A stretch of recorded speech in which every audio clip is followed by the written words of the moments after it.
Olá pessoal, meu nome é Sheila, todo mundo me conhece como delegada Sheila. Eu sou delegada de polícia de carreira, já estou há 23 anos na Polícia Civil, fui vereadora na cidade de Juiz de Fora, aqui em Minas Gerais, fui eleita também deputada estadual em 2018, reeleita em 2022 para a Assembleia Legislativa de Minas.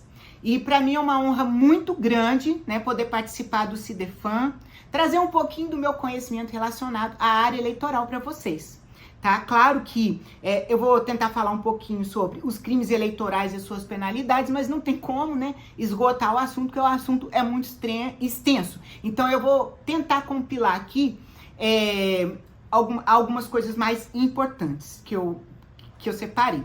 Então, quando a gente fala, né, em crimes eleitorais, a gente precisa se lembrar que esses crimes, eles são divididos, né, em algumas etapas. Nós temos crimes eleitorais que são relacionados ao alistamento eleitoral, ao momento que a pessoa vai lá e se candidata para ser eleitor ou para ser votado. Ele vai lá na Justiça Eleitoral e tira o seu título de eleitor, vamos dizer assim. Também os crimes relacionados ao período de campanha eleitoral, que são os 45 dias, os relacionados à arrecadação e aos gastos de campanha, aos crimes relacionados ao dia da votação, né, e à apuração dos votos. E então, as normas jurídicas de natureza eleitoral, na sua maioria, elas são tipificadas no Código Eleitoral. Mas nós temos hoje uma salada, assim, vários dispositivos que tipificam crimes eleitorais. E esses dispositivos, eles estão dispersos, né? Por exemplo, nós temos o próprio Código Eleitoral, que é de 1965, a Lei das Eleições, que é de 1997, as disposições constitucionais relacionadas às eleições, né, que estão previstas ali na Constituição Federal, a Lei de Inelegibilidade, que é de 1990, a Lei dos Partidos Políticos, que é de 1996, e as várias resoluções do TSE, né, que não podem tipificar, obviamente, crimes eleitorais, mas dão ali os seus direcionamentos. Mas nós temos uma novidade que está tramitando agora no Congresso Nacional, um novo Código Eleitoral, né? A ideia é que ele seja mais moderno, mais atual e faça um agrupamento, né, de todas essas leis e dessas resoluções em um único instrumento, né, que seria um novo Código Eleitoral, até para evitar divergências e complicações na hora da aplicação da lei. Então eu vou começar pontuando alguns. Por exemplo, um crime relacionado ao alistamento eleitoral, que é muito comum, né, que é, por exemplo, inscrever eleitores de forma fraudulenta, pena de 1 a 5 anos e pagamento de multa. O que seria isso, né? Quando a pessoa não reside em determinado município e ela vai lá e se inscreve, às vezes com uma identidade falsa ou com comprovante de residência falso, vai lá em outro município e se inscreve para poder votar em determinado candidato naquele município.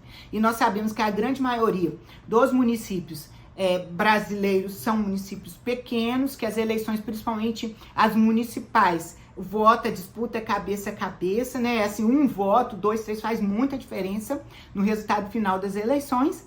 Então, acontece muito isso, das pessoas receberem dinheiro para se alistarem eleitoralmente, né, em outros municípios que não o dela. E segundo o IBGE, 569 cidades brasileiras têm mais eleitores do que habitantes. Não necessariamente, né, existe essa fraude em todas as cidades, mas a tendência é que uma boa parte sejam eleitores fraudulentos mesmo. Vamos dizer assim que... Deixa eu ver mais um. O artigo 299 do Código Eleitoral também, ele trata de um assunto extremamente importante, que infelizmente acontece demais, gente, que é a compra de votos, né, a captação ilícita de sufrágio. Então, ainda que a oferta não seja aceita, só o fato de oferecer dinheiro em troca do voto já é crime. A pessoa que recebe o dinheiro também está praticando crime, sabe? Então, infelizmente, na maioria dos casos, a pessoa que recebe, vai lá, vende o seu voto, vende a sua dignidade, vende a sua liberdade, essa pessoa normalmente que é pega e quem compra normalmente não aparece. Mas, enfim, né, os dois, quem oferece, quem compra, né, e quem vende estão praticando ali o mesmo crime.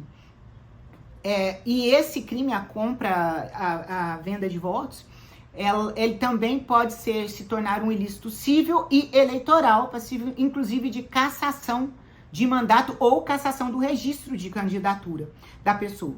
E nós temos também o artigo 301 do Código Eleitoral, que é um crime extremamente importante, que fala sobre o assédio e coação eleitoral.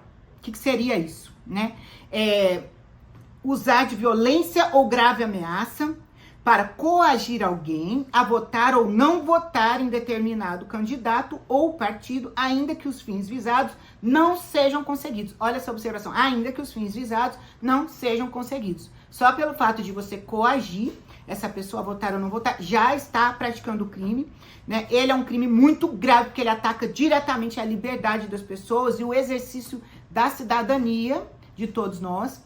E é muito comum ser praticado por empregadores de iniciativa privada, no setor público, em relação aos servidores que são ali contratados ou de uma empresa terceirizada, né, os cargos comissionados, esse tipo de coação.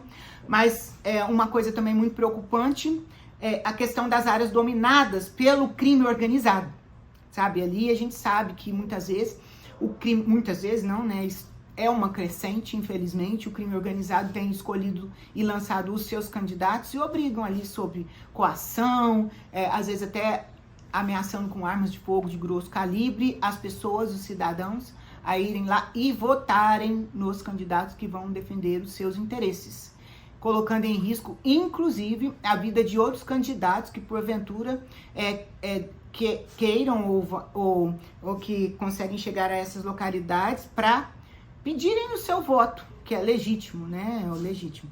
Então, isso é muito complicado. Hoje, a justiça tem tentado cercar de toda forma, né, até para caçar o registro de candidatura dessas pessoas identificadas como candidatos de milícia ou de crime organizado para tráfico de drogas e outras coisas mais. Só que agora eles estão camuflando isso, eles não divulgam essas candidaturas, registram, não divulgam, e só no último momento ameaçam, coagem as pessoas para irem lá e votar. Então isso é muito triste. Agora em 2001 também um novo crime, né, incluído aí, que é o artigo 323, que é a questão das famosas fake news, né?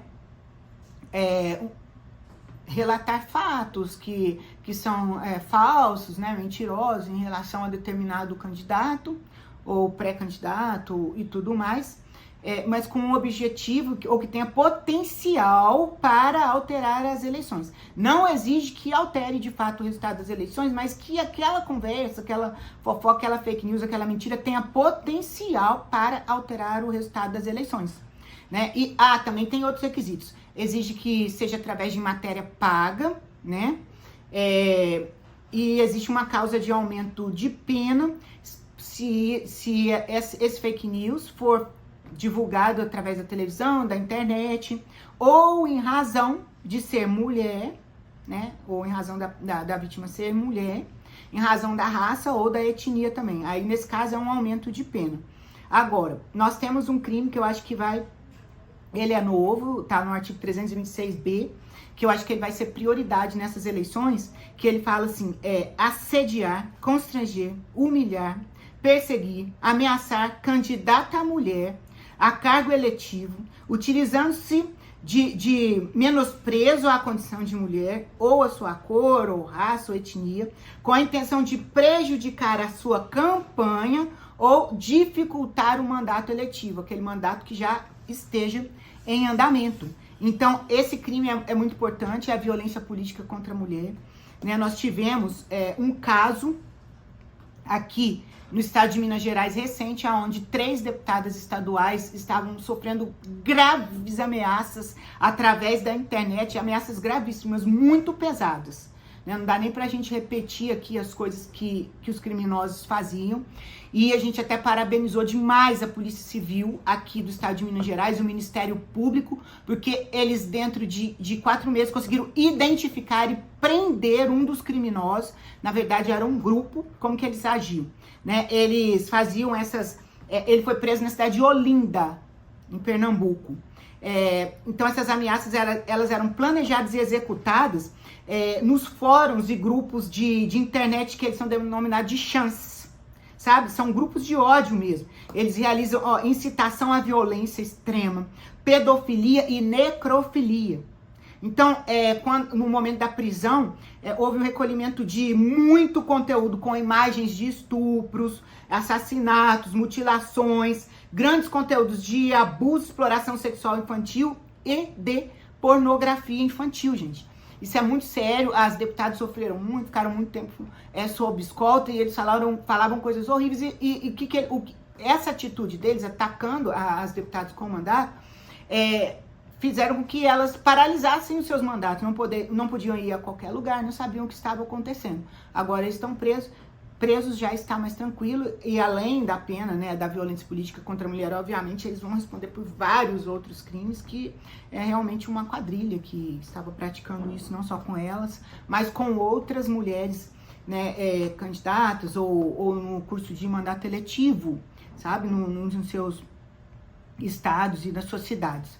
E também, pra gente finalizar, né, um crime acontecido no dia da eleição é a famosa boca de urna. A gente vê muito isso, infelizmente, é muito triste, né? Pessoas que não se interessam pelas eleições, deixam para escolher na última hora e no dia da eleição recebem algum tipo de privilégio, pode ser bebida alcoólica, comida, ou até dinheiro em espécie para poder votar em determinado candidato, e já recebem aquela colinha completinha lá em quem ele tem que votar, entra lá, sai e é isso, né? No mais, gente, eu gostaria de agradecer a vocês grandemente.